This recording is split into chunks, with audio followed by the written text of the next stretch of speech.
অনেকে তেল লইমু নাকি আরেকজনের ডিউটি করমু। এই যে 10 লিটারের বেশি তো আমাকে দিতাছে না।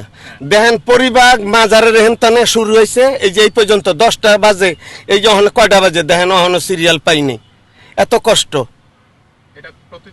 প্রত্যেক দিনই। কালকে মনে করেন নিছি এরকম করে এরপরে নেন, তখন কি আমরা অন্য ডিউটি করুম নাকি এই ডিউটি করুম?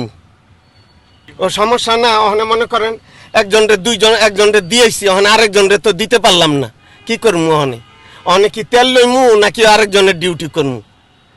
একটা হইলো আইবিতে পরে ওরে ওখানে নামাই দিছি, নামাই দিয়া ওখানে তেল লইছি, অন্য অন্য পাম্পে গেছি সিরিয়াল পাইনি। এই হেন আইসি ওখানে পরিবাগের টানে ঘুরি, আবার এখানে যেহেনতে আইসি আবার ওখানে যাইতেছি। এলা চিন্তা করেন 10টা বাজে, ওখানে 12টা 14। যদি এই সময় এমনি জায়গা, তাই তেল লইমু কোন সময় আর ডিউটি করুম কোন সময়? না না, সম্ভাবনা নাই। ওখানে তেল না থাকলে তো কিছু করণের নেই।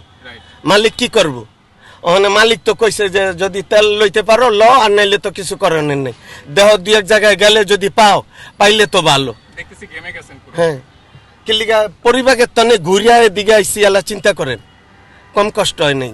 10টার সময় ভার্সিটিতে নামাই দিছি, নামাই দিয়ে হেন আইসি, এই যে এই সময়। অনেক যদি মনে করেন তেলটা সহজ হয়ে যেত গা, তো হেলে আমাকে একটু সুবিধা হইতো।